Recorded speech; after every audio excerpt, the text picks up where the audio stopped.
isso peço em oração que ilumine meu caminho de cristal,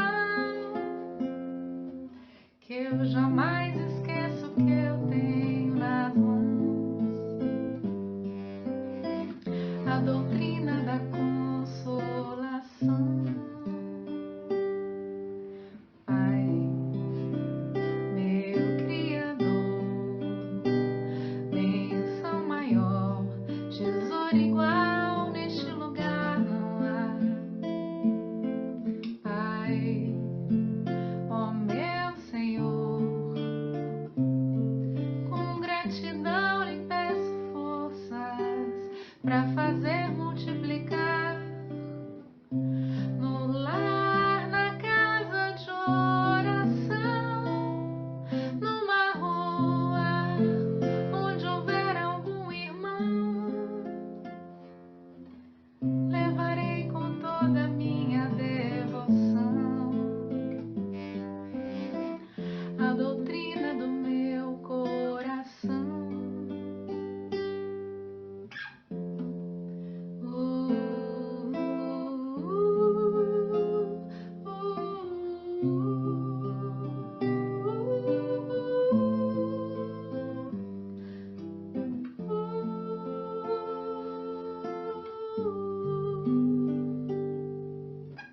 Pai, meu Criador,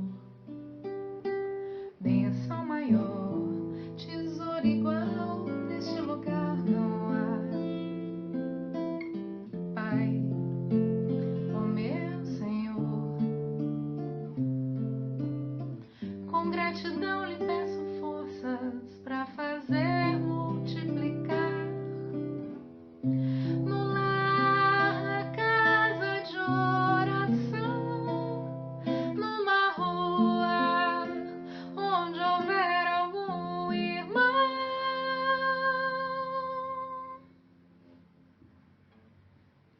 Levarei com toda a minha devoção a doutrina do meu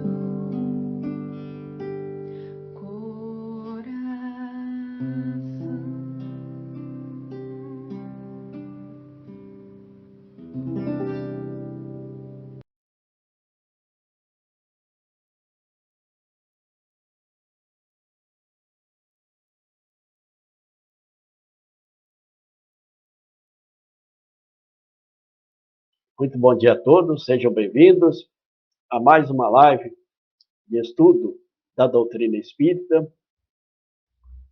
E hoje temos a alegria e o prazer de receber para mais uma live de estudos em nosso projeto Estudando as Obras Espíritas, ou seja, as obras codificadas por Allan Kardec, que são as obras básicas. E temos hoje a alegria e o prazer de receber nosso companheiro, convidado e amigo e parceiro do Centro de Estudos Allan Kardec, professor Otacílio Rangel. Seja muito bem-vindo, meu amigo, para mais um estudo na continuação do projeto. Bom dia, Ailton. Muito prazer estar aqui com todos. Bom dia a todos os nossos companheiros que já estão aqui no chat, se manifestando, dando bom dia para todos que participam. É uma alegria poder estarmos juntos nesse domingo de manhã ensolarado aqui em São Carlos, para aproveitar a nossa manhã com mais um estudo importante para as nossas vidas. E para iniciar, então, vamos então a uma pequena leitura do Livro dos Médiuns, que é o capítulo 1. A pergunta é muito interessante a todos vocês, porque Kardec perguntou assim: há espíritos? E muitos se perguntam sobre essa questão. E, logicamente, o professor Otacílio irá desenvolver nesse estudo, nessa live de hoje. Então, no item 1, vamos ler um pequeno trecho para a abertura. A pergunta: há espíritos? A dúvida, no que concerne à existência dos espíritos, tem como causa primária a ignorância acerca da verdadeira natureza deles. Geralmente, são figurados como seres à parte na criação e de cuja existência não está demonstrada a necessidade. Muitas pessoas, mais ou menos como as que só as conhecem a história pelos romances, apenas os conhecem através de contos fantásticos, com que foram acalentadas em criança. Um texto de abertura bastante sugestivo, então pedimos ao nosso professor Otacílio Rangel, cientista, professor aposentado e palestrante, trabalhador no movimento espírita brasileiro e também do universo, do planeta Terra também. Que Deus o ampare, que Jesus ilumine a sua trajetória e muita gratidão por esses momentos. Seja muito bem-vindo. Obrigado, Ailton. Vamos então fazer a nossa prece, pedir a Deus que nos abençoe, para que nós possamos, todos nós, irmanados no mesmo pensamento, nas mesmas vibrações, em sintonia uns com os outros, sintonizarmos também com Jesus, esse amigo incondicional de todos nós, que nos ampara, nos orienta desde sempre no nosso planeta Terra.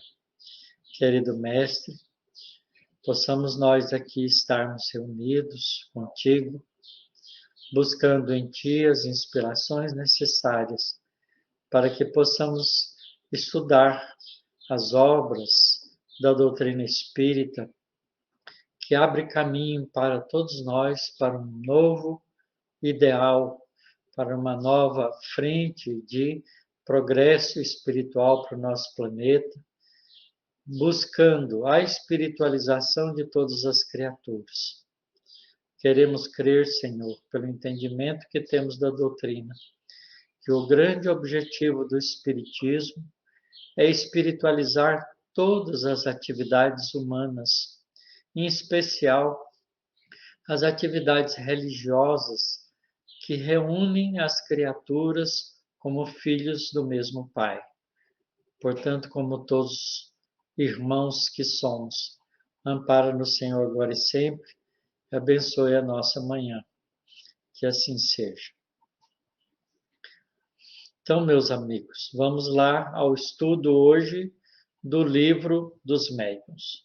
Nós falamos na semana passada sobre o Livro dos Espíritos, então vamos seguir a sequência de publicação das obras de Kardec nesses nossos estudos das manhãs de domingo, para que nós possamos ter uma visão completa do conteúdo dessas obras que nos convidam a estudar, a meditar, a compreender, a questionar, a buscar perguntar e responder as perguntas que temos de dúvidas, para que nos aproximemos cada vez mais da compreensão profunda que precisamos ter da nossa própria realidade como seres espirituais imortais que somos.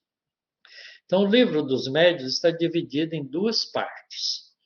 Uma primeira parte, onde Kardec faz uma espécie de introdução falando sobre as noções preliminares. Depois, uma segunda parte, onde ele entra diretamente nas manifestações espíritas, que é o grande objetivo desse livro. Mas antes de mais nada, vamos prestar atenção. Eu sempre acho que a introdução dos livros tem um papel fundamental, porque na introdução o autor busca colocar os objetivos, os grandes objetivos que ele tem para ter publicado o livro.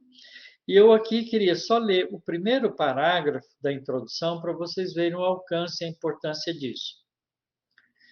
Kardec diz assim: todos os dias a experiência nos traz a confirmação de que as dificuldades e os desenganos com que muitos topam na prática do Espiritismo se originam da ignorância dos princípios dessa ciência. E feliz nos sentimos de haver podido comprovar que o nosso trabalho feito com o objetivo de precaver os adeptos contra os escolhos, as dificuldades de uma iniciação, produziu frutos e que a leitura dessa obra devem, muitos, o terem logrado evitá-los. Então, veja, Kardec começa colocando isso, que os esclarecimentos colocados no livro, que é fruto da longa experiência que ele teve, porque ele codificou a doutrina espírita através dos recursos da mediunidade, com a comunicação dos espíritos. Então, ele teve que aprimorar o entendimento dele sobre isso, para então escrever depois esse livro como um compêndio, uma espécie de método, né? Uma espécie de orientação base para que as pessoas não cometessem o erro que ele acompanhou muita gente cometendo e que ele mesmo teve que evitar ao longo do seu trabalho. Portanto, é um livro extraído da experiência, do amadurecimento, né, de um homem profundamente inteligente. Depois, daqui um pouquinho, eu vou mostrar para vocês que a inteligência de Kardec, ela não só iguala, mas em muitos aspectos supera a inteligência dos grandes cientistas do nosso planeta, como Newton, Isaac Newton, Albert Einstein, no campo da realidade do mundo espiritual. Claramente que os cientistas aqui eu cito, né, trataram do conhecimento da vida, das coisas materiais. Kardec trata aqui das coisas espirituais, mas com a mesma e profunda genialidade que esses grandes nomes da ciência que ficaram marcados na história. Portanto, Kardec vai continuar ficando marcado na história como o grande iniciador, aquele que abriu as portas e criou, em cima desse conhecimento da realidade espiritual, um edifício com uma sustentação tão sólida que esse conhecimento ficará conosco até a consumação dos séculos, como promete Jesus quando anuncia o Consolador. Mesmo porque o trabalho de Kardec não foi um trabalho isolado de um homem, mas foi o trabalho de uma equipe extremamente preparada, com profundos conhecimentos de espíritos muito adiantados, espíritos superiores mesmo, né, sob o comando de Jesus, que organiza para nós os fundamentos e as bases de um conhecimento da realidade espiritual que é permanente para nós. Portanto, é preciso que a gente compreenda isso. E o livro dos médiuns, ele representa esse pilar desse edifício que sustenta a nossa percepção com relação ao mundo espiritual e as possibilidades de estarmos sempre em contato com o mundo espiritual através dos recursos da mediunidade bem orientada. Que isso aqui é fundamental. Estar em contato com o mundo espiritual, nós nunca deixamos de estar. Sempre estivemos. A história da humanidade está cheia, né, de experiências relatando isso. Mas a interação bem conduzida, que tem um propósito altruísta e superior, essa veio e se consolidou com a doutrina espírita. Portanto, esse livro é de fundamental importância para isso. Muito bem, então, mostrando que a introdução tem colocações muito importantes para o nosso amadurecimento nesse estudo, eu recomendo a todos que não deixem de ler. E aí, então, na primeira parte, Kardec divide o livro, né, nessa primeira parte, em 4 capítulos. O primeiro, ele discute exatamente aquilo que o Ailton começou, discutindo essa pergunta: há espíritos? Porque se você se coloca numa posição antagônica, não uma posição de dúvida, não uma posição de não conhecimento, mas uma posição antagônica, com ideias preconcebidas a respeito da não existência dos espíritos, então não há o que fazer. É preciso que essa pessoa siga o seu caminho até esbarrar com a sua própria realidade interior. Porque se há espíritos, todos nós o somos. E não há como fugir de nós mesmos. Portanto, nós, mais cedo ou mais tarde, vamos nos encontrar espíritos. Então, isso não é ponto de discussão. É ponto de raciocínio, é ponto de conversações, né, de troca de ideias, mas não adianta querer convencer uma pessoa que já está convencida de que espíritos não existem, de que espíritos existem. Então, Kardec faz uma discussão muito bonita sobre isso nesse primeiro capítulo.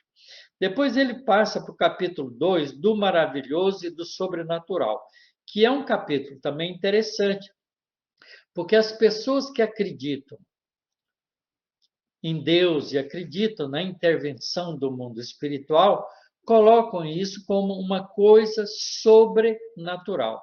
Quando você chama uma coisa de sobrenatural, a gente está dizendo que ela não faz parte da natureza. E isso é um grande resultado do absurdo de achar que nós conhecemos todas as leis da natureza.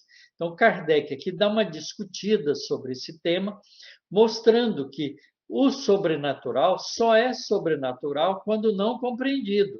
Porque uma vez compreendido, e compreendido as leis que regulam aqueles fenômenos que parecem maravilhosos e diferentes daqueles do cotidiano da vida, se eles estão sujeitos às leis, então eles podem ser repetidos sem nenhum aspecto de sobrenaturalidade.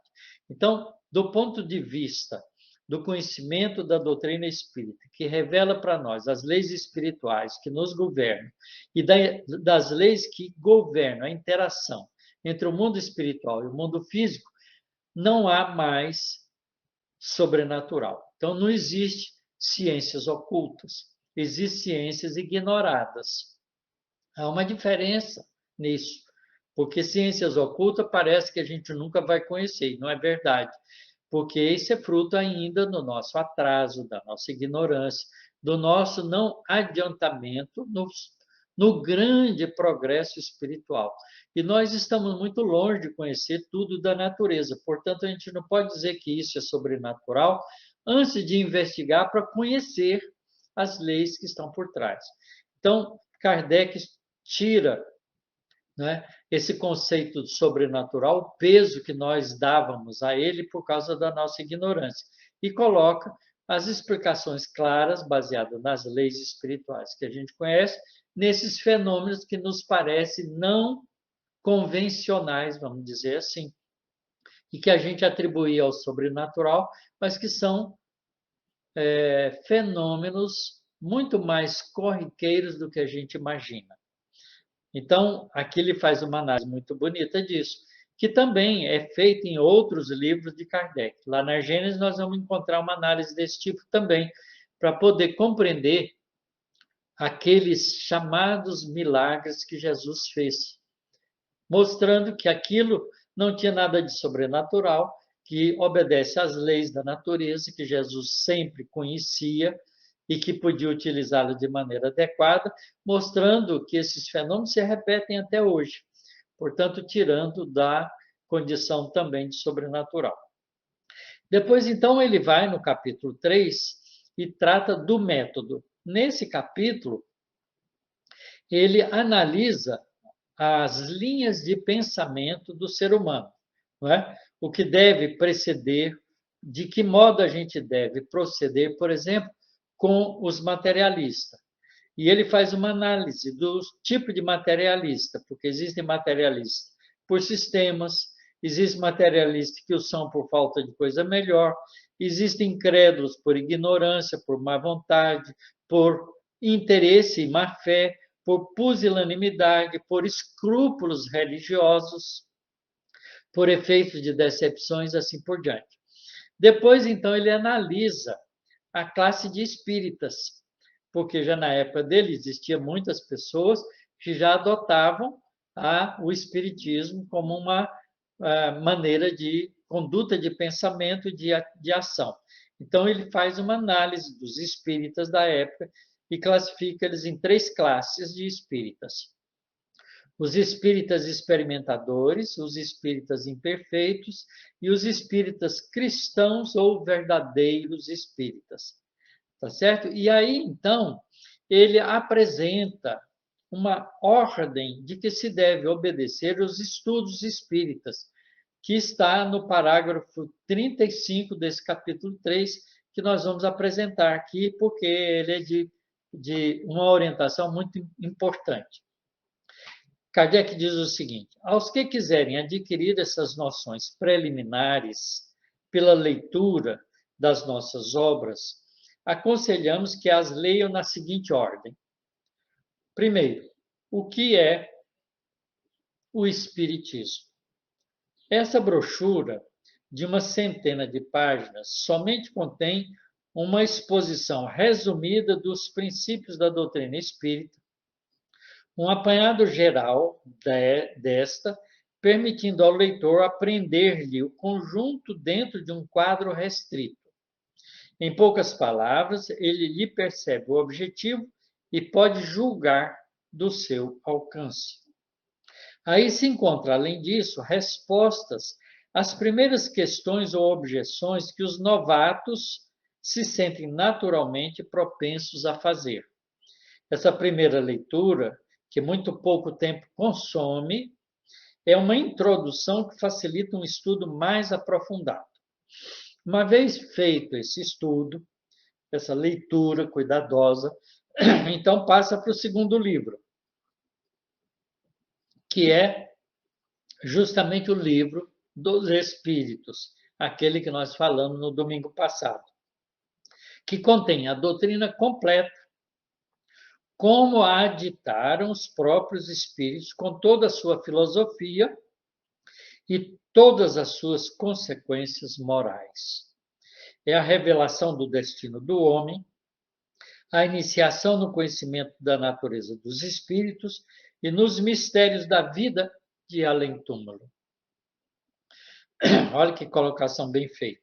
Quem lê compreende que o espiritismo objetiva um fim sério e não constitui frívolo passatempo.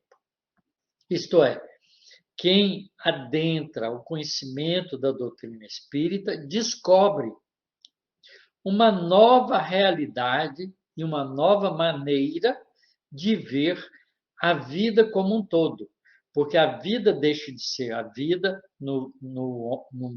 do homem na Terra para ser a vida do espírito, tanto no homem enquanto na Terra, quanto do espírito liberto do corpo físico do homem quando esse corpo morre no mundo espiritual e para sempre, para toda a eternidade.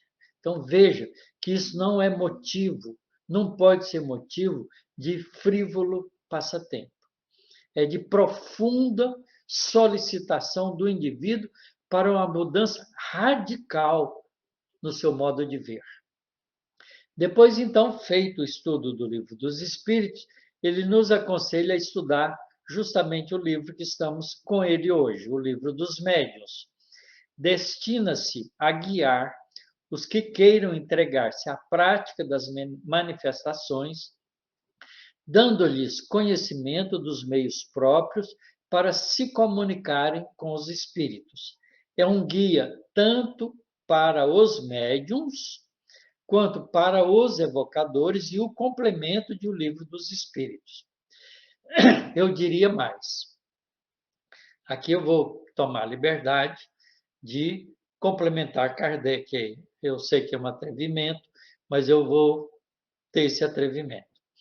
O Livro dos Médiuns representa o manual adequado, prático, próprio, para a gente se conduzir na vida de relação com o mundo espiritual, independente da gente ser médium, ostensivo. Porque, como ele diz no livro dos médiuns, aqui mesmo, que todo mundo, de alguma maneira, tem algo da mediunidade, então não há como nós, todos nós, os habitantes do planeta Terra, os 7,8 bilhões de homens e mulheres que vivemos no nosso planeta, fugirmos da interação com uma quantidade muito maior de espíritos que existe no nosso planeta, no mundo espiritual.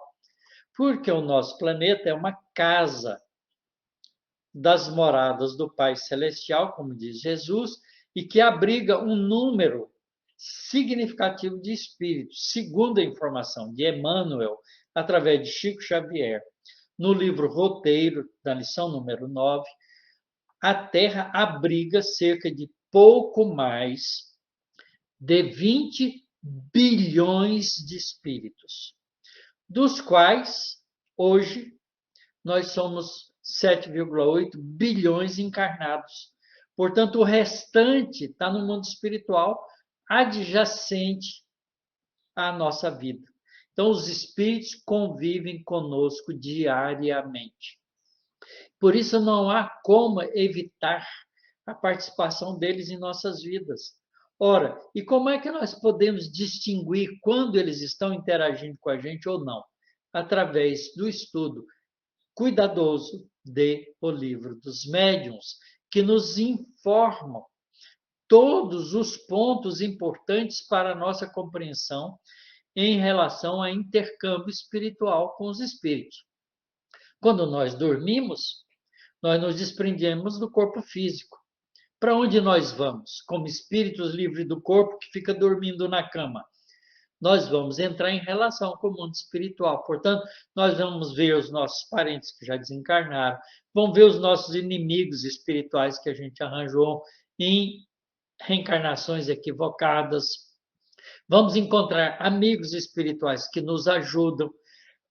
Vamos receber amparo e auxílio espiritual pelos espíritos bondosos que cuidam de nós quando nós nos colocamos à disposição de receber essa ajuda e assim por diante. Portanto, é uma vida intensa.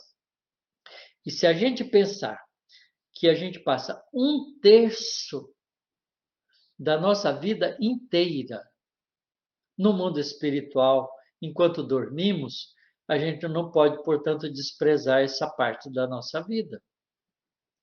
Porque se a gente dorme cerca de 8 horas por dia, o dia tem 24 horas, 8 horas é 1/3.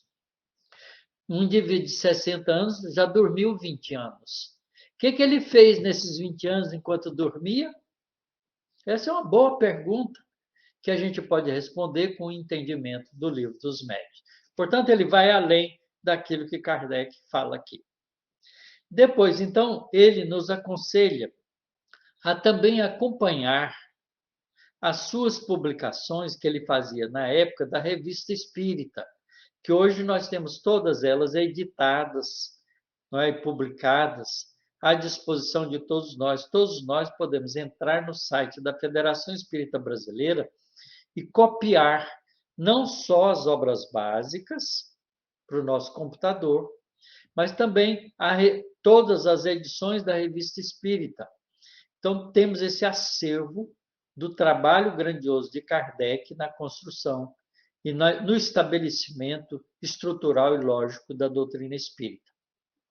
Então, a Revista Espírita é uma variada coletânea de fatos, de explicações, de trechos isolados, que completam o que se encontra nas duas obras precedentes, formando-lhes, de certo modo, a aplicação. Sua leitura pode fazer-se simultaneamente com as daquelas obras, porém mais proveitosa será e, sobretudo, mais inteligível se for feita depois de estudado o Livro dos Espíritos.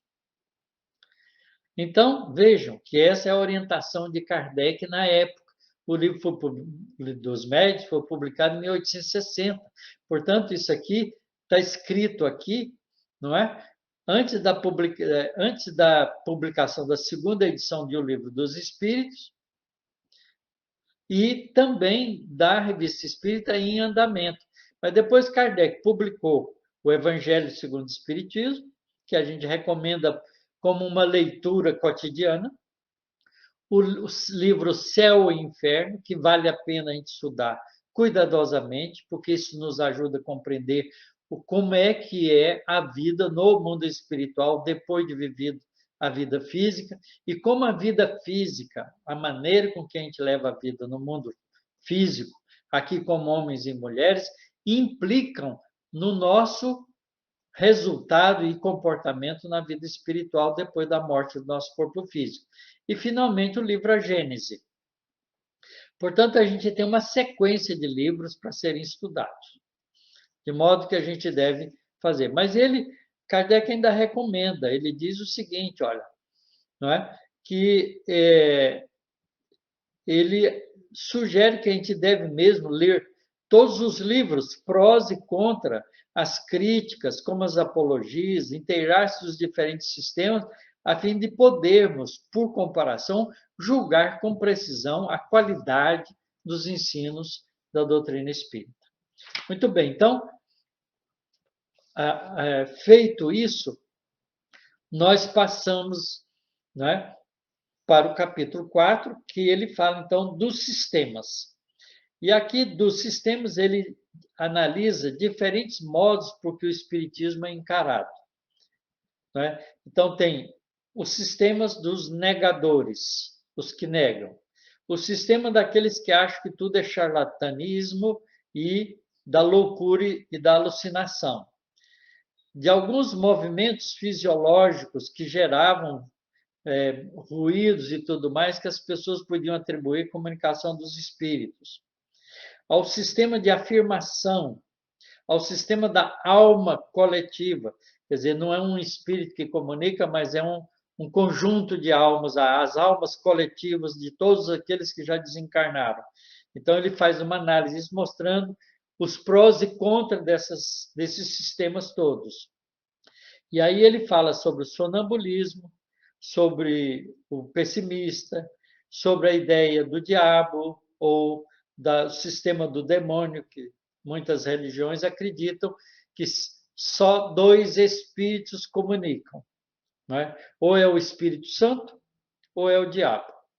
Então, aquelas que são de boa qualidade é do Espírito Santo, e aquelas que parecem nos induzir a perturbações é do diabo. Então, ele também mostra e explica tudo isso, discute essas teorias, mostrando a improcedência delas. E assim por diante. Então, esse capítulo 4 é o capítulo dos sistemas. Depois, então, o livro dos médiuns passa para a segunda parte, que é a parte, portanto, da fenomenologia mediúnica, das manifestações espíritas. E essa segunda parte, então, é constituída de 32 capítulos. Olha como Kardec organiza esse livro de uma maneira muito inteligente. Então, o capítulo 1 fala da ação dos espíritos sobre a matéria. Como é que os espíritos agem sobre a matéria? Isso é muito importante, porque a gente acha que os espíritos, depois que perdeu o corpo físico, não pode agir só sobre a matéria. Mas tem uma possibilidade, sim, e Kardec discute isso. No capítulo 2, ele fala das manifestações físicas e dos fenômenos das mesas girantes que geraram todos os primeiros passos para a comunicação com o mundo espiritual e como faz um pouco do histórico de tudo isso para a gente entender como é que foi se desenvolvendo isso e por que hoje em dia não acontece mais os fenômenos, com muita raridade, das mesas girantes. Aí ele parte para o capítulo 3 das manifestações inteligentes. Ele vai mostrar como os espíritos se mostram como a causa inteligente daqueles fenômenos todos que aconteciam ali. Aí ele, no capítulo 4, ele fala da teoria das manifestações físicas, sobre os movimentos e erguimentos dos corpos pesados, sobre os ruídos provocados pelos espíritos, sobre o aumento e a diminuição aparente do peso dos corpos, né, que podiam se elevar no ar, o problema da levitação, que sempre foi um fato conhecido na história dos povos antigos e que Kardec aqui também explica. Daí ele passa para o capítulo 5 das manifestações físicas espontâneas, os ruídos, barulhos, perturbações, o fenômeno dos transportes. E aí ele põe uma dissertação feita por um espírito sobre os mecanismos dos transportes, como os espíritos fazem isso. Então, vejam, ele vai entrando, né, no entendimento do mecanismo da mediunidade. Das manifestações visuais, questões sobre as aparições, como é que os espíritos fazem para aparecer para nós. O ensaio teórico sobre as aparições. Kardec faz todo um estudo metódico sobre isso. Não é? E então fala sobre as diferentes teorias que as pessoas utilizavam para tentar explicar esses fenômenos que não procediam, porque eram teorias muito específicas e sem sentido, como a teoria, os espíritos globos e a teoria da alucinação. Porque a gente também tem essa tendência, às vezes, de dar nome às coisas e achar que a gente entendeu. Às vezes a gente tem um fenômeno desse tipo, um espírito interage com a gente conta para a pessoa, você teve uma alucinação. Aí você pergunta, o que é alucinação? E as pessoas não sabem explicar. Então, como não sabe explicar, arranja um nome e acha que ficou bem por aí. Ah, o fulano tem uma psicopatia. Bom, o que é psicopatia? Como é que caracteriza isso? Como é que forma? Qual a maneira de compreender isso e de proceder com a psicopatia que você genericamente diz que o indivíduo tem? Então, é esse o papel daquele que desvenda o conhecimento. Então, Kardec vai desvendando o conhecimento dessa maneira. Depois, então, ele parte para o capítulo 7, que fala da bicorporeidade da transfiguração. Então, ele fala dos fenômenos físicos, da possibilidade do espírito que está num corpo físico, deixar o corpo físico numa forma estática e sair dele como espírito. O corpo continua vivo como se estivesse num processo de transe e vai em outro lugar e aparece em outro lugar. Isso que a gente chama de bicorporidade. A Igreja Católica tem muitos santos que foram santificados porque tinham fenômenos desse tipo. Santo Antônio de Pádua, Santo Antônio de Alighieri, são santos que foram, não é, santificados porque apareciam em lugares diferentes. Então, isso é um fenômeno físico que os vários médiuns faziam isso. Hoje em dia, né, nós temos notícia e acompanhamos historicamente o trabalho de Eurípides Barçanufo, que fazia isso também, aparecia em mais de um lugar simultaneamente. A bicorporidade e da transfiguração. Do laboratório, depois ele entra no capítulo 8, chamado do Laboratório do Mundo Invisível. Esse capítulo, a meu ver, é opinião minha, tá certo? É extraordinário. Kardec, de um simples cair da maçã, como fez Newton, tira a lei da gravidade. Quer dizer, do simples fato de um espírito sintetizar para ele, numa aparição, uma caixinha de rapé, Kardec levanta todos os processos envolvidos no mecanismo de atuação dos espíritos no mundo espiritual para criar as coisas que os caracterizam. E aí a gente pergunta assim, quando o indivíduo morre, por exemplo, eu uso óculos, desencarno, meu corpo morre, eu vou para o mundo espiritual. Eu uso óculos no mundo espiritual, claro que eu não preciso de usar óculos, porque o defeito é do meu olho físico. Tá certo? Não é um defeito do espírito, é um defeito do nervo óptico, da retina, do cristalino, enfim, é do órgão que morre. Portanto, no mundo espiritual não precisa de óculos. Mas se eu aparecer para alguém que me conhecer de óculos, eu fabrico um óculos para mim. Como é que eu faço isso no mundo espiritual? Então, Kardec explica isso aqui nesse capítulo de uma maneira muito elegante e que vai nos permitir saber como é que os espíritos fabricam, fazem as colônias espirituais, as cidades espirituais, porque elas são constituídas através da ação mental dos espíritos superiores. E como é que eles fazem isso? Então, está explicado nesse capítulo. É extremamente importante. Como é que os espíritos atrasados constroem as regiões umbralinas, que o André Luiz também descreve nos seus livros? Também fica explicado nesse capítulo. Então, vejam, se a gente quiser falar dos detalhes, nós vamos ficar conversando sobre o livro dos médiuns durante aí um mês, um ano, não é? Porque tem conteúdo à beça. E guarda aqui dentro explicações muito proveitosas para as nossas curiosidades. Às vezes a gente pergunta muito isso. Como eu tenho hábito de sair fazendo palestra, quando termino as palestras, as pessoas vêm perguntar. E me perguntam coisa que está aqui escrito há muito tempo, publicado por Kardec. É só ler que a gente aprende, não precisa perguntar para os oradores. Porque os oradores não aprenderam em outro lugar, senão nas obras básicas. Então, ele passa daí para frente, para o capítulo 9, dos lugares assombrados. Então, ele fala dos lugares assombrados, que sempre existiu. Não é? E ele, então, explica como se dá isso. Passa para o capítulo 10 e começa a falar, então, agora da natureza das comunicações.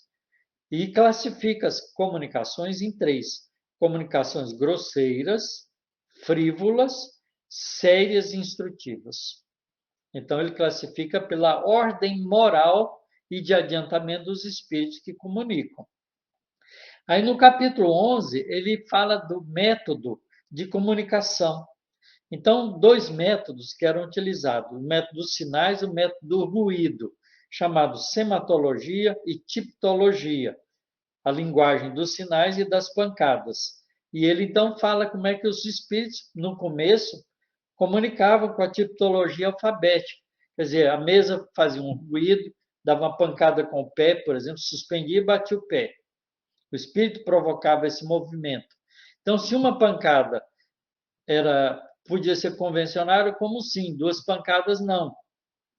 Podia fazer assim, uma pancada, a letra A do alfabeto, 2 pancadas a letra B, 3 pancadas a letra C, e formar palavras.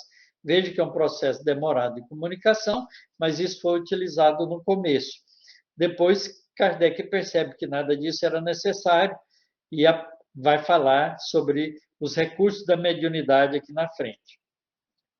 Fala, por exemplo, da pneumatografia ou escrita direta e da pneumatofonia, da voz direta, porque os espíritos podem escrever diretamente no papel, sem auxílio de nenhuma mão mediúnica, e pode também fazer aparecer a voz, não é? Produzir as vibrações sonoras do som, imitando a voz humana e falar. Como acontece com Jesus, quando Jesus é batizado, por exemplo, pelo João Batista no Rio Jordão, não é? Há um fenômeno de voz direta que diz nas nuvens: "Esse é meu filho bem-amado, escutai-o e segui-o". É um fenômeno de voz direta com Deus, né, com os espíritos superiores trabalhando com Jesus, falando para nós. Aí, então, ele começa a falar da evolução dessa fenomenologia e vai, então, falar da psicografia, né, que nada daquele movimento, aquelas coisas, precisavam ser feitas, bastava pôr o livro, botar um lápis ou uma caneta na mão de um médium e ele escrevia. Então, ele fala da psicografia indireta, primeiro usando objetos como cestas e pranchetas, e depois a psicografia direta ou manual. No capítulo 14, ele fala dos médiums. Então, ele vai fazer uma classificação dos médiums. Médium de efeito físico, pessoas elétricas, médios sensitivos, impressionáveis, médios audientes, médium falante, médium vidente, médios sonambúlicos, médios curadores, médios pneumatógrafos, ou de efeitos físicos. Muito interessante.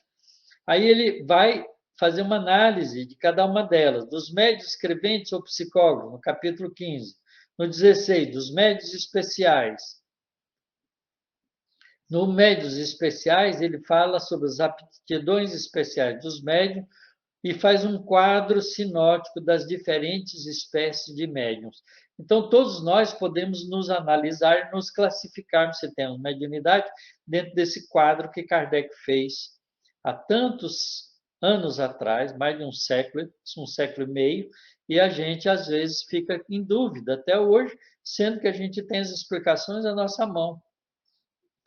Aí ele começa a entrar no desenvolvimento da mediunidade, capítulo 17, da formação dos médiums, desenvolvimento da mediunidade, mudança de caligrafia, perda e suspensão da mediunidade. No capítulo 18, dos inconvenientes e perigos da mediunidade. É perigoso ser médium? Ele vai analisar tudo isso. No capítulo 19, do papel dos médiuns nas comunicações espíritas. A influência do espírito do médium, né? O problema do animismo, sistema dos médiuns inertes, a aptidão de certos médiuns para coisas que nada conhecem. Por exemplo, tem médium que é analfabeto e fala línguas, não é? Escreve pautas de música, fazem desenhos sem ter habilidade para isso. E aí, então, ele põe uma dissertação, uma explicação dada por um espírito sobre o papel dos médiums. No capítulo 20, da influência do médium, que é muito importante também, como a influência moral do médium é de fundamental importância na qualidade das comunicações. Então, não basta você pensar que você tem um guia espiritual e que seu guia te protege, você pode continuar fazendo besteira por aí. Não é assim que funciona. Pela nossa conduta moral, é que nós selecionamos os espíritos bondosos que cuidam de nós. Porque se nós não temos qualidades morais e agimos de maneira irresponsável, interesseira, egoística, orgulhosa, vaidosa no cotidiano da vida, a gente se associa a espíritos dessa mesma natureza. E o nosso guia, o nosso anjo da guarda, vai ser um anjo da guarda, né, de pé rapado, vamos dizer assim, porque ele não vai ter condição de nos proteger. Porque, na verdade, a gente também não está fazendo por onde merecer proteção. Então, a gente se associa aos espíritos de acordo com nossa conduta moral. Isso é de fundamental importância no fenômeno da interação com o mundo espiritual.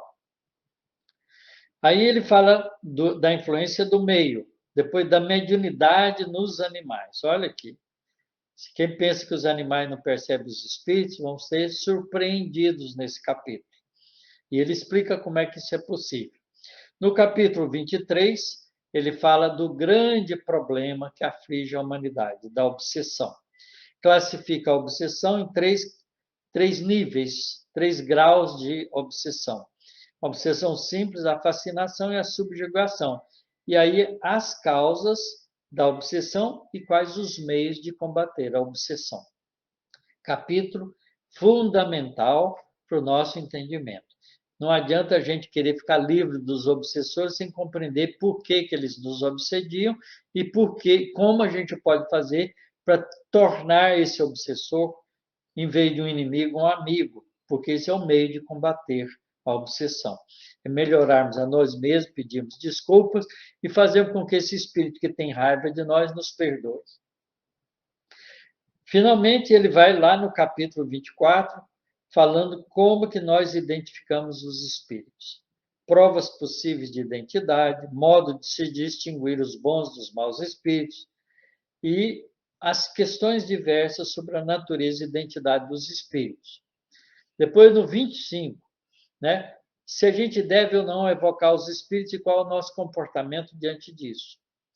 No capítulo 26, das perguntas que se podem fazer aos espíritos.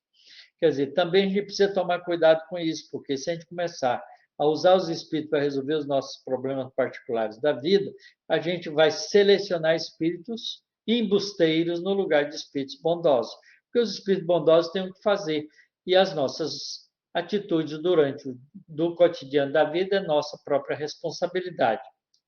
Eles até nos inspiram em horas de aflição nossa a tomar boas atitudes, mas eles fazem isso sem a gente perceber, para não tirar de nós a responsabilidade do livre-arbítrio. Portanto, das perguntas que se podem fazer aos espíritos, é muito importante a gente ter conhecimento profundo, né, de causa desse tipo de coisa, desse tipo de comportamento. Aí, o capítulo 27, das contradições das mistificações. No capítulo 28, do charlatanismo e do embuste, os médios interesseiros, as fraudes espíritas. para a gente, então, conhecendo como é que elas podem acontecer, a gente se precaver com relação a essas dificuldades na interação com o mundo espiritual. Capítulo 29, das reuniões e das sociedades. Aqui Kardec dá um modelo como a gente deve organizar as nossas reuniões mediúnicas e como organizar as nossas sociedades espíritas. Portanto, ele faz isso baseado na organização da Sociedade Parisiense de Estudos Espíritas, que ele fundou. Então, adquirido experiência, ele então sugere para a gente como formar grupos espíritas. No final, no capítulo 30, o regulamento da Sociedade Parisiense de Estudos Espíritas como um modelo para a gente. Hoje em dia, a gente já tem isso muito bem colocado pelas federativas de todos os estados, da Federação Espírita Brasileira, e a gente tem orientações modernas sobre as regras e a legislação humana, que também modificou da época de Kardec para hoje. E aí, no capítulo 31, ele faz uma coisa extremamente curiosa e importante, que ele chama de dissertações espíritas. Ele coloca várias dissertações que os espíritos trazem acerca do espiritismo, sobre os médiuns, sobre as reuniões espíritas, e depois ele mostra alguns exemplos de comunicações falsas, apócrifas, que é muito interessante, porque às vezes um espírito vem, dá uma comunicação, escreve e assina um nome importante, Sócrates, não é? Platão, Jesus, Maria de Nazaré, nomes importantíssimos, e você acredita porque assinou esse nome. Mas se você vai analisar o conteúdo daquela comunicação não é digna do Sócrates, não é digna do Platão, não é digna de Jesus nem de Maria de Nazaré. Portanto, é um espírito embusteiro. E ele então analisa isso, mostrando para a gente como a gente pode fazer para distinguir na identificação do espírito, da qualidade da comunicação mediúnica. Enfim, é esse o conteúdo desse maravilhoso livro, que eu recomendo a todos para estudar com muita atenção e com muito cuidado. Se achar difícil estudar sozinho, forme um grupo de estudo. Frequente uma casa espírita, porque as casas espíritas têm obrigação de ter estudos sistematizados das obras básicas. A casa espírita que não tem estudo sistematizado das obras básicas está fugindo da sua maior responsabilidade, que é a de ser uma escola do mundo espiritual. Muito obrigado pela atenção de vocês e vamos ao nosso bate-papo. Respirar, professor. Porque, ao nosso entendimento, a base de tudo, como ficou bem expressado na sua fala, é o estudo, né? Porque o estudo, ele nos dá um gancho e como está escrito nas obras, né? Conhecereis a verdade e ela vos libertará. Isso. A coisa é muito simples, Ailton. Você chega numa cidade estranha, a primeira coisa que você faz, se quiser andar nela, é comprar um mapa. Por quê? Porque se você não tiver conhecimento, você vai se perder. Então, conhecimento é a coisa fundamental no cotidiano da nossa vida. Ora, como nós vamos lidar com a interação com os espíritos, com o mundo espiritual, sem ter conhecimento para isso? É aventurar-se numa mata, numa selva, que a gente não tem conhecimento nenhum e vai ficar perdido dentro dela. Mas se a gente estudá-la, conhecer os rios que passam por aquela selva, poder se localizar dentro dela e encontrar um desses rios, você sabe para onde está indo. Você não está andando a esmo. Você está se orientando dentro de um lugar que você ainda não conhece bem, mas com alguma segurança. Então, esse é o papel do estudo. É a gente se munir dos recursos que façam a gente aproveitar a experiência nova que a gente está tendo. Então, não viaje para cidade nenhuma sem dar uma estudada prévia na estrutura da cidade, porque você vai chegar lá e vai se sentir à vontade para poder conhecê-la melhor. E essa sua indicação, ela nos lembra uma bússola, né? Então, hoje nós temos o GPS, onde o celular, o próprio computador, então eles nos indicam, né? Para onde a gente coloca o endereço e esse endereço nos mostra o mapa para melhor chegar a tempo, sem nenhum problema de tráfego, por exemplo. Nós observamos que nesse tráfego entre a base, que é o estudo, e praticar, por exemplo, a mediunidade, nós observamos ao longo dessas pequenas primaveras que muitos vão pelo caminho, por exemplo, não vai pela base, eles vão pelas obras complementares, como, por exemplo, os romances. E aí, sem esse conhecimento, é o que eu gostaria que o senhor pudesse fazer uma reflexão para nós. Olha, os romances são livros interessantes para a gente ver no encadeamento da história as implicações das leis espirituais que nos governam. Por exemplo, você pega o livro, o romance há 2000 anos, depois 50 anos depois Ave Cristo, não é? Você vai ver a trajetória do Emmanuel progredindo espiritualmente em diferentes encarnações, junto com a história de outros espíritos que também acompanham, é um grupo espiritual progredindo junto. Mas se você não souber como é que a reencarnação se dá, quanto tempo o espírito gasta entre uma encarnação e outra, você vai ficar cheio de dúvidas. Então, primeiro, é importante estudar as coisas fundamentais. Então, o romance nos ajuda muito quando a gente já tem um conhecimento prévio. Eu gosto muito de ler romance e recomendo a todas as pessoas lerem romance, mas leiam romance para descansar. Leiam romance para fazer reflexão, não é? Mas estude a doutrina espírita para ter conhecimento. Com o conhecimento, você vai, inclusive, ter as condições de dizer se o romance é bom ou está falando coisas erradas. Então, permite a gente conhecer a qualidade do trabalho mediúnico daquele médium e daquele espírito que ditou aquele romance. Porque há romances bons e há romances ruins. Há romances que ensinam coisas positivas e há romances que não são corretos, que dão informações erradas, porque o médium que escreveu não é um médium que estuda a doutrina espírita e o espírito que ditou também não é um espírito muito bem intencionado. Então, como é que a gente vai saber se o romance é bom ou não? Quando a gente tem conhecimento de causa. E para ter conhecimento de causa, obras básicas. E com relação a essa questão, como base, o estudo das obras básicas, por exemplo, na questão da mediunidade, é o livro dos médiuns. O livro dos médiuns, não tem O dúvida livro dos nenhuma. médiuns. Então, ele seria, vamos dizer assim, um código e seria um manual de instrução para que essa pessoa que quer conhecer ou quer trabalhar, ou no próprio centro espírita. Eu vou fazer um símbolo aqui para a gente compreender isso. Imagina que você vai construir um prédio, tá certo? Num lugar que tem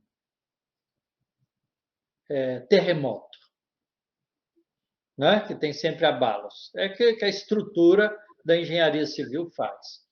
Então, a primeira fundação que ele faz é um pino, tá certo? Um pino profundo, né? E depois ele faz outros pinos em volta para sustentar uma base para depois construir o prédio em cima. Esse pino central que segura vai permitir que o prédio balance, mas não quebre.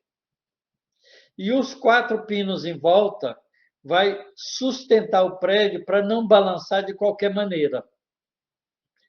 Tá certo? Então, o pino central é o livro dos espíritos. Os outros 4 pinos que faz a sustentação coadjuvante, vamos dizer assim, é o Livro dos Médiuns, o Evangelho segundo o Espiritismo, o Céu, o Inferno e a Gênese. Esse é a construção dos fundamentos da doutrina espírita.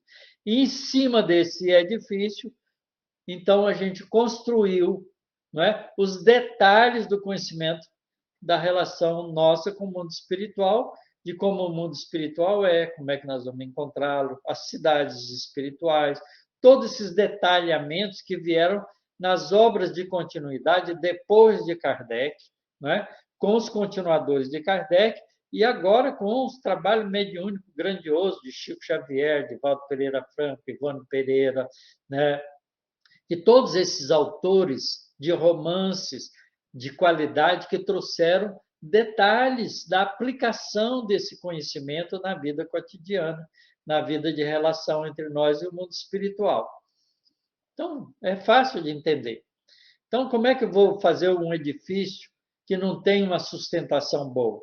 Primeiro terremoto que der, derruba tudo. Por isso que a doutrina espírita não veio, tá certo? Simplesmente numa época e vai passar.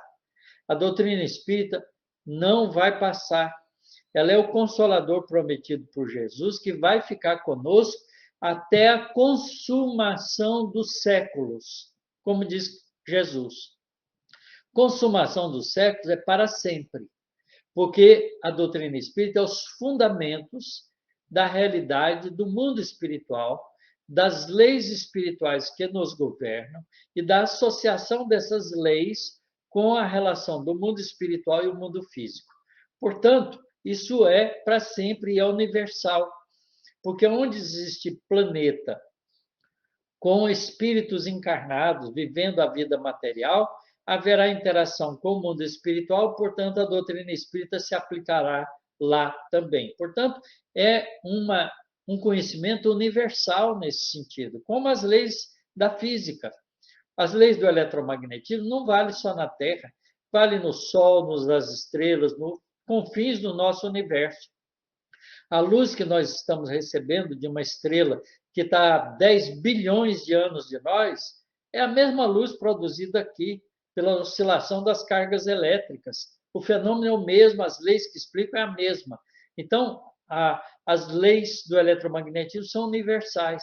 Então, as leis espirituais são universais também, e esse é o grande conteúdo da doutrina espírita. Ótimo.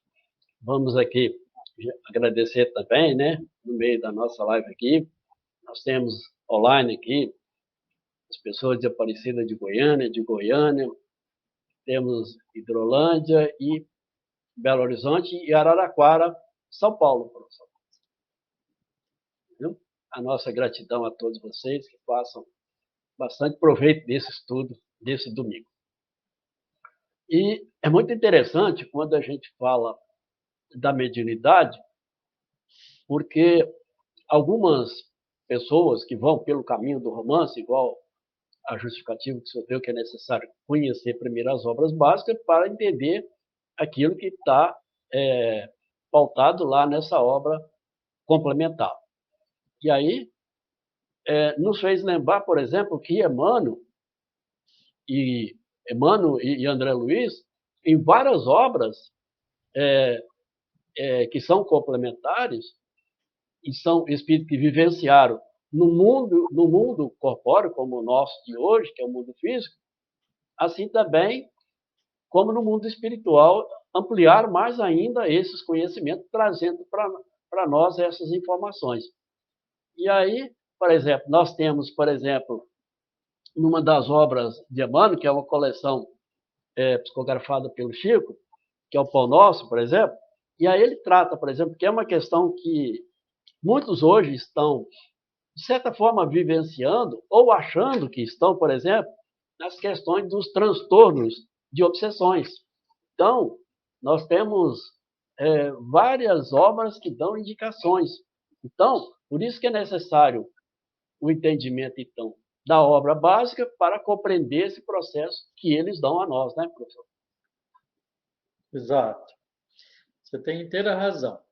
Quer dizer, quando a gente está na casa espírita, chega uma pessoa com algum distúrbio e quer fazer algum tratamento, algum atendimento, pede socorro, não é? Então, a gente deve conversar com ele, né? Fazer um recebimento fraterno, acolher a pessoa com fraternidade e deixando na mão de uma pessoa que tem conhecimento da doutrina espírita para conversar com ele num diálogo íntimo, né? Em alguma sala da casa espírita.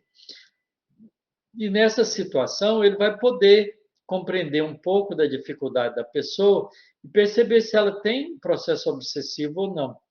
Poder até classificar que tipo de processo obsessivo é, se é uma obsessão simples, se é uma fascinação, se é um processo obsessivo mais agudo, como de subjugação, o que seja. Então, é possível que você, sabendo, conhecendo a doutrina espírita, possa encaminhar a pessoa numa conduta que pode libertá-la daquele tipo de dificuldade, não é? Conduzi-lo, né, numa orientação segura para que ele supere o problema e venha viver uma vida normal, como todos nós desejamos. Então, é fundamental ter o conhecimento. O conhecimento vai ser sempre útil, porque ele sempre vai ser o guia seguro para a nossa conduta no cotidiano da vida. E dentro desse contexto de comunicação, de ajuda e de autoajuda também, através dos livros, e aí nós temos também alguns tipos de comunicação, ou seja, de mediunidade, né? Aí se eu Isso pudesse também, descrevê-la, seria claro, interessante. com certeza, pode inclusive indicar a pessoa, olha, você tem recurso mediúnico, então você vai fazer um curso de doutrina espírita para você aprender as bases da doutrina espírita e depois vai fazer um estudo de mediunidade, não é, com parte de experiência para você descobrir a sua mediunidade, compreendê-la e colocá-la a serviço do bem. Porque mediunidade a serviço do bem é caminho para o progresso espiritual também, é uma grande oportunidade que a gente tem de melhorar a gente mesmo e auxiliar as pessoas com o recurso mediúnico. Não é? Então, claramente que é assim que funciona. Eu vou lembrar aqui um pedacinho da música, né, do Geraldo Vandré, que é muito interessante. Quem sabe, né, faz a hora, não espera acontecer. Isso significa, se você tem o conhecimento, você se previne, se organiza e age. Faz a hora, não espera acontecer. Qual o melhor meio da gente se livrar da obsessão? Conhecendo o mecanismo que os espíritos utilizam para nos obsediar. Então, se a gente conhece, a gente se liberta disso.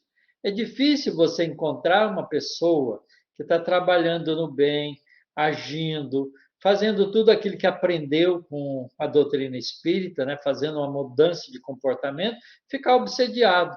Porque quando os espíritos tentam envolvê-lo, ele já tem os recursos da autoproteção.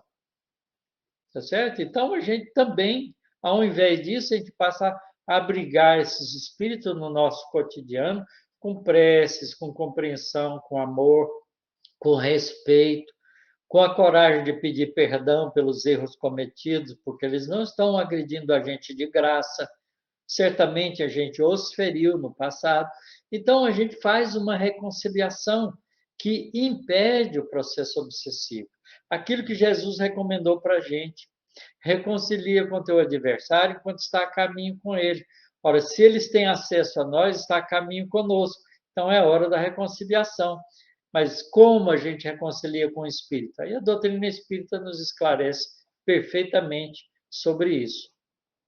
Então, a gente pode resolver grandes problemas e pode ter uma vida maravilhosa com o conhecimento da doutrina espírita. O senhor me fez lembrar, na sua fala aí, de uma história do Chico, que inclusive está até num dos filmes que o nosso amigo fez o filme, né, sobre a obra, né, e a vida de Chico. E aí há uma passagem que foi contada lá no filme também, muito interessante, porque lá no Centro Espírita, onde o Chico trabalhava, lá em Uberaba, Então, foi levado lá, momento de prece, foi levado lá um grupo de mulheres. E todas elas chegaram amarradas. E quando chegaram lá na frente, lá, é que a multidão são centenas e centenas de pessoas naqueles momentos que o Chico estava lá, que tem a psicografia também.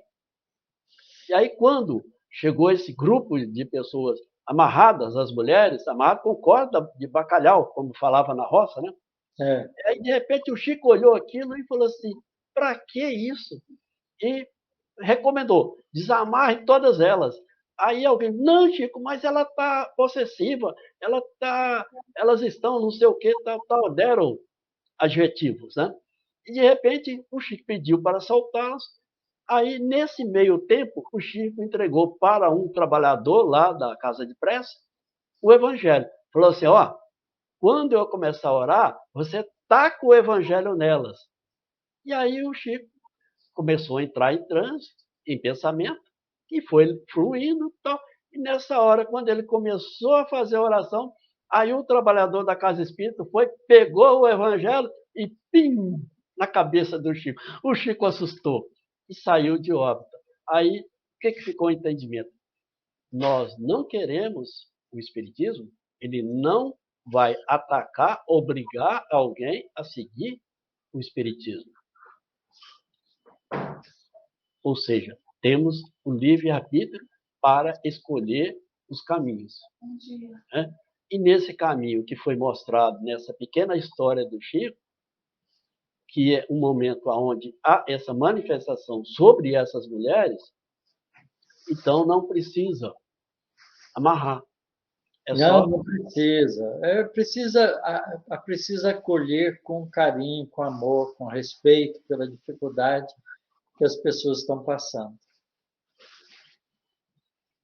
E outra história que saiu daí de São Paulo, professor, do interior de São Paulo também. Se não me falha a memória, Catanduva. Um grupo de estudos começou a escrever para o Chico que eles estavam querendo criar um grupo de mediunidade. Eles não falaram um grupo de estudo de mediunidade, falaram um grupo de mediunidade. E começaram a escrever para o Chico. E aí, durante 5 anos, e o Chico respondia: estude. Depois de mais 5 anos, novamente, mandaram uma carta ao Chico: estude. E assim durou. Depois de 15 anos, esse grupo não retornou nenhuma carta para o Chico pedindo auxílio para o Chico. É verdade. Não, todo grupo tem que começar com conhecimento.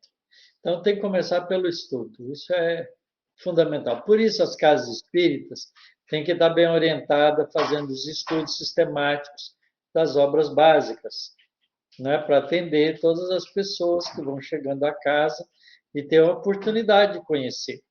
O conhecimento liberta. Exatamente. E qual seria, no entendimento do senhor, para aqueles que querem ingressar ao trabalho no centro espírita, porque o nosso projeto é estudando as obras espíritas, as obras básicas no centro espírita. E aí entra a obra de hoje, que é o Livro dos Médiuns, que trata das questões da mediunidade. Para esse que está querendo se interessar, qual seria o primeiro passo para essa pessoa? Olha, primeiro ele precisa ser bem acolhido na casa espírita, não é?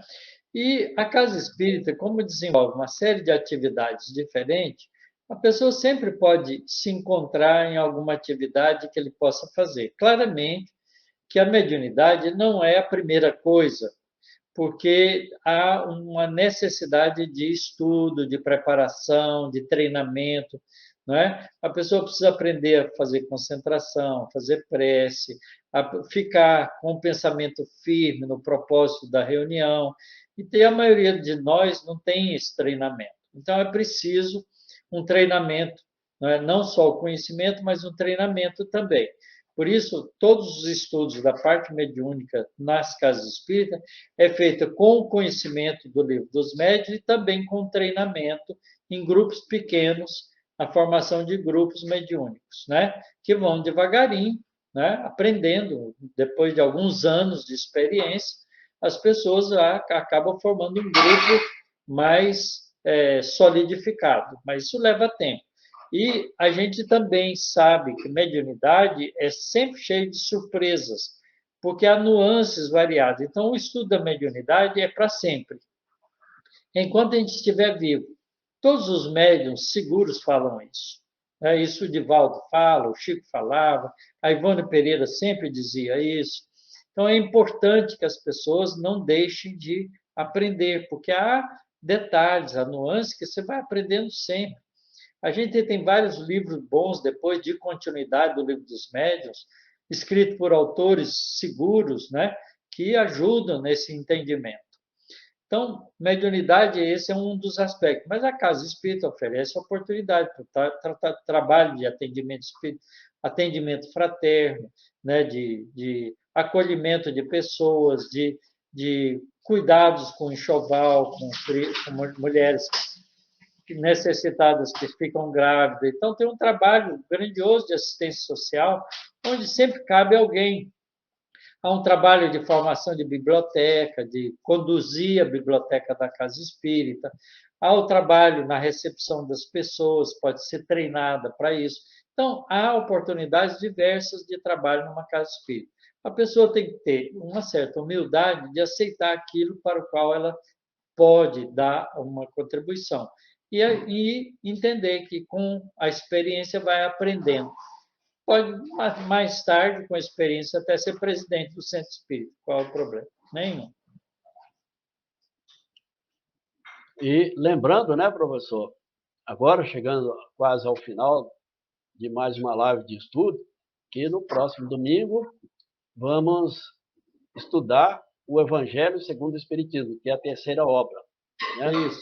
Que é aquela onde todos têm ansiedade em conhecer todo o começo, todo o processo, o que ela nos apresenta para aliviar as dores, os sofrimentos, né, que a gente passa, não só nesse século, mas em outros séculos também, né, vivenciando Jesus, né, nas suas pregações, na sua trajetória aqui na Terra, e como foi projetado por Allan Kardec e codificado também por Allan Kardec, todos aqueles capítulos que estão contidos lá na terceira obra, que é o Evangelho segundo o Espiritismo.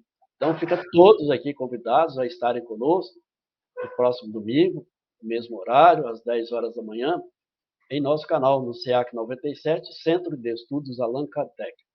Fica desde já nossa gratidão a todos que estão online conosco e aqueles que estarão assistindo também essa live gravada em nosso canal. E aí eu gostaria que o professor, desde já agradecendo, o professor Tarsila Rangel, fizesse as suas considerações finais para que a gente pudesse fazer a oração para encerrar e seja abençoada a nossa semana, né? Com muita luz, com muita paciência, com muita calma, serenidade e, além do mais, muita saúde para todos nós. Eu quero agradecer a a oportunidade de poder ser útil, não é? Porque a gente que vem estudando a doutrina espírita já há muito tempo sabe o quão importante é o conhecimento dela, né? As pessoas às vezes ouvem a gente, nossa, fulano tem um conhecimento tão bom da doutrina e tal, mas isso é uma conquista ao longo de tempo.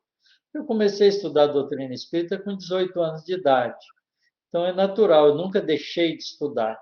Nunca achei que sei suficiente, porque a gente nunca sabe o suficiente, né? Então é preciso estudar sempre.